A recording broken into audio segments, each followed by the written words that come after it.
dad too. Want to know why I'm okay with all this? Because I wouldn't have survived much longer in that shit show of the house we called home. I only got through it because of you, Summer. And you got me out. Now I can go to school without being hungry. I can talk to moms who listen to me instead of screaming at me to apologize for existing. It sucks that our parents sucked. But we are lucky enough to have two women who love us no matter what. That doesn't mean we can't feel angry or sad or abandoned by mom and dad. We can feel all of those things. And we will for the rest of our lives. It's not going to go away, Summer. But we actually have a good shot at life now, all right? And I want to take it. I want you to take it. Because you saved me, Summer. You saved us. And you deserve all the happiness in the world. Shut up, okay? Because the point is you don't get to have a bad day, okay? I'm having a bad day. My bad day trumps you're stupid. Not at all. Bad day. My shift's not getting covered. Bullshit. That's not a bad day. That's a normal day. Burying your best friend is a bad day. It's my bad day, bad week, bad month. I'm having a bad day. So if I'm not saying thank you, if I'm not acknowledging that you replaced my original coffee order with a new coffee order because the first coffee you gave me was very, very wrong because mochas and lattes are two completely different coffee things, if I'm not acknowledging that you just said that with a thank you and a trophy for best waiter, then that's okay. Because my day sucks. And yours is just a stupid, normal waiter day. Okay?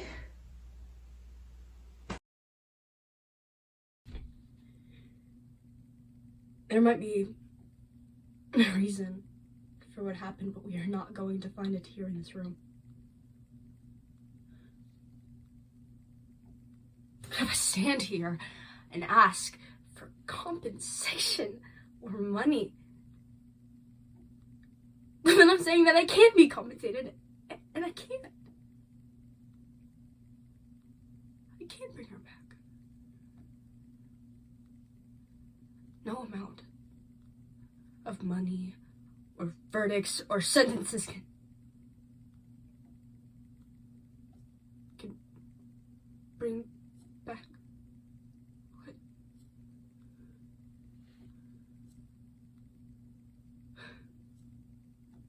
How can I give this pain to someone else? Someone who's already suffered enough.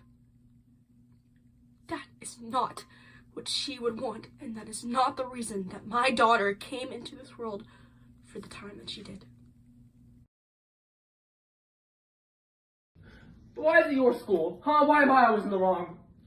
Why should I listen to you when you have zero to say? Because I'm young? All my life I've been young, so I never get a turn. People talk to me like I'm the one, like I should change. Why should I change? I never got to figure out who I am, and you're asking me to change. It's crazy. You tell me I'm bad before I even get to be anything. What the hell is that? Original sin or something? I read about Plato. I read on a park bench in the Bronx. Let me tell you something. Plato, he wasn't afraid. Diogenes, they weren't afraid. They weren't scared of anything. They were men. Why are you the headmaster when I'm the student? Do you understand? I have to earn your respect. You don't have to earn mine. What's that? It's you that wants to A before it even starts. When I say what to say, think I'm nuts, right? I'm not gonna cry. I'm gonna find my place in this world. Count on it. This school's been a miracle for me ever since I got here. Not because of you. Because somebody, Mr. Hoffman, saw me. Because more than that, a person, a grown person, said that I was good before I was good. And you want to take me away because of that? You know what I say? I say I've never met your God, and I don't want to. My time, Constance. My time. Look, I've seen enough reality TV to get us what you want us to do here. Who's the best? I mean, sure, grades, humanitarian efforts, extracurricular activities, prestigious university, spiritual mastery of both Judaism and Catholicism, nailed my confirmation and my bat mitzvah in the same week. And I'm not even bragging about that, because that's totally against my Buddhist beliefs. I am the best here by any metric of society. I get that. But if that is how worth is measured, I want no part of it.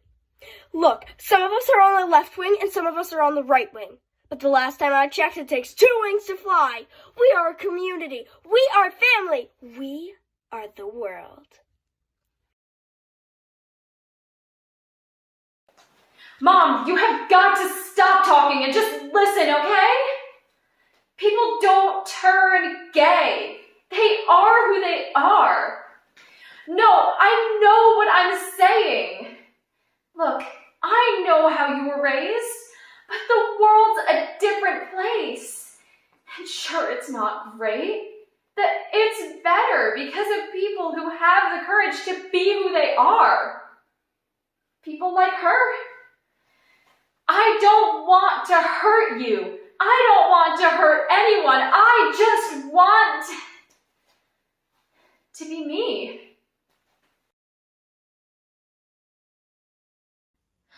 Look, I know you haven't felt well lately. I know that you aren't well. So it makes it hard for me to tell you this. I wish we were close. I wish we were friends.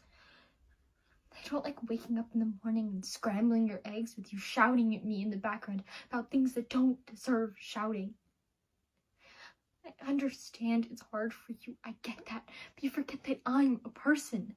I'm not just, some worker that you've hired to cook and clean. I'm your daughter. I don't feel like I'm your daughter, but I am, I guess. These are the cards we were dealt, Mom. I'm sorry that I'm not all that you hope for, and that this life we live here isn't glamorous, and that Dad abandoned us when I was born, but you shouldn't make me feel like it's my fault. I didn't even know him, and I want to say that I try, I try to be there for you, and do all the things a good daughter is supposed to do for her mother, but you were just so rude, and I can't take it anymore. Be nice to me. I'm worth enough to be treated nice. So treat me nice before I have an outburst. A sumo outburst. I'm talking a real outburst. Huge. Treat me nice.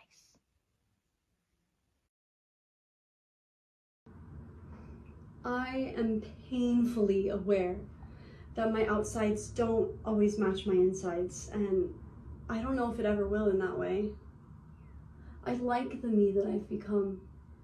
Not a man and definitely not a woman, but instead something that is both and neither at the same exact time. The thing is, my heart is on the inside, and my heart thinks that it could be, would really like to try being with your heart.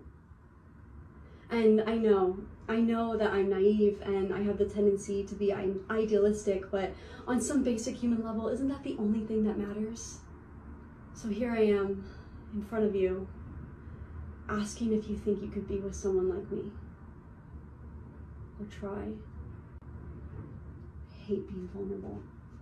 I hate that I keep trying at this and people either hook up with me and they tell me it was a mistake, or they tell me that I'm a mistake and they can't ever picture themselves being with someone like me.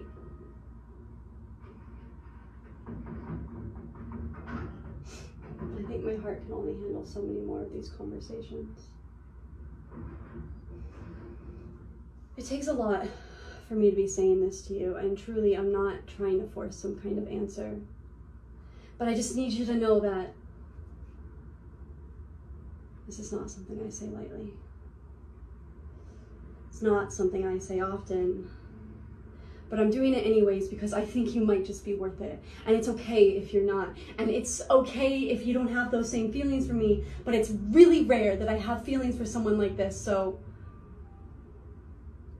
I just had to try.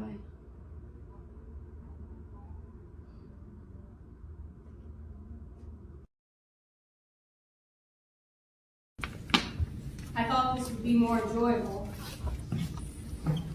My whole life, all I've ever wanted was to get away from my small town. I yearned for a moment away from the chaos I call home, but now that I have it, The silence is more overwhelming than the noise. When I'm left with my thoughts, I tend to go into a constant spiral of fear.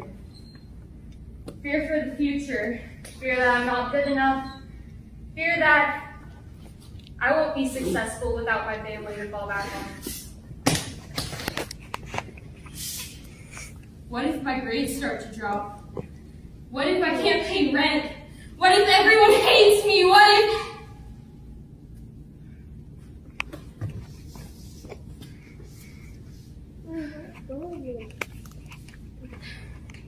Hey, Mom! Yeah, college is great.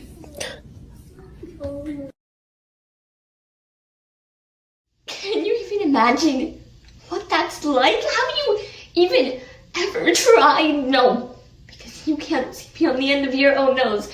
Because you can't see beyond the end of your stupid thing with your dad. He will always be Harry Potter. You know that, right? And you will always be his son. And I know it's hard, and the other kids are awful, but you have to learn to be okay with that, because there are worse things. There was a time when I was excited, when I realized time had changed. A time when I thought maybe my mom hadn't got sick. Maybe my mom wasn't dead, but no, it turns out she was. And I'm still the child of Voldemort without a mother, giving sympathy to the boy who doesn't ever give anything back. So I'm sorry if I've ruined your life, because I tell you, you wouldn't have a chance at ruining mine. It was already ruined.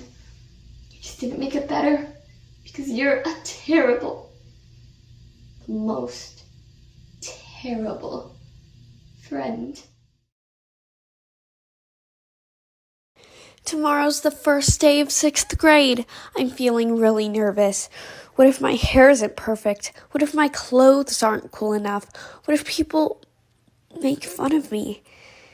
I guess when it comes down to it, I'm scared that I won't make any friends, that I'll be alone. I've got a million butterflies in my stomach. It didn't used to be this way. I never used to feel like I wasn't good enough. I used to be confident in every single thing I did. How do I get that back? What am I good at? I'm good at math. I'm good at soccer. I'm good at reading. I'm good at biking and crocheting. You know what? I'm really good at a lot of things, and that's good enough. That's more than enough. I am enough. You'll play a whole album after that. Go home. Just like your father, stubborn as a mule, goes in one ear and out your ass. Go home before you and me get into a balloon brawl. I still got it, kid. 1, 2, 1, 2. My father taught me so well. I used to kick the shit out of all those dirty boys back in high school. They never saw me coming. Bah! Right to the nose. Bah! Right to the eye. They didn't nickname me Tough Tina for nothing. One time, I got jumped in the locker room by must have been 10 girls. They hated me, this bunch. Hated me! And we went at it. I fought them all. Fierce, hard, but they overtook me, son. They got me squished between the wall and a locker, and they proceeded to bash my face with the locker door, and that was it. But, and I'll never forget this as long as I live. You see, I was a determined bitch. I was angry. I wanted my revenge. It took me 1 full year. One by one, I found each one of those girls, and I kicked the shit out of them one by themselves. They weren't so tough without their group. On the last girl, and that's how I met your father. Imagine, right outside the ice cream parlor, I dragged Luella Beans. I'll never forget her name. Big girl, but not big enough to be pulled over the counter. Your mother was strong back then, and I went to work on her, but your father got in the middle of it, broke us up, and that's when we got to talking. I told him my story and all about why I was doing this, and I don't know, Something clicked between us. Felt like I was talking to someone I already knew. There was such ease. It was easy to talk to him. I still talk to him. He hears me. I know he hears me. I feel him listening sometimes. I want more life. I can't help myself, I do. I've lived through such terrible times, and some people have lived through much, much worse, but you see them living anyway. When they're more spirit than body, more sores than skin, when they're burned and in agony. When flies lay eggs in the corners of the eyes of their children, they live. Death usually has to take away. I don't know if that's the animal of it. I don't know if it's braver to die, but I recognize the habit, the addiction to being alive. We live past hope. If I can find hope anywhere, that's it. That's the best I can do. It's so much inadequate, so much not enough, but bless me anyway. I want more life. I'm gonna need all the luck I can get. Your life sounded terrible. And your songs really, really helped to convey that. I mean, Catherine, almost moving into a nunnery and then not, that almost could have been really hard for you. And Anne, getting your head chopped off, surely that means you'll win the competition. Oh, wait, divorced, beheaded, died, divorced, beheaded. Oh, never mind. And Jane, dying of natural causes. When will justice be served? And surviving. Okay, like, seriously, Anna, all jokes aside, getting rejected for your looks legit sounds really rough. I wouldn't know anything about that. I mean, look at me, I'm really hot. So, yeah.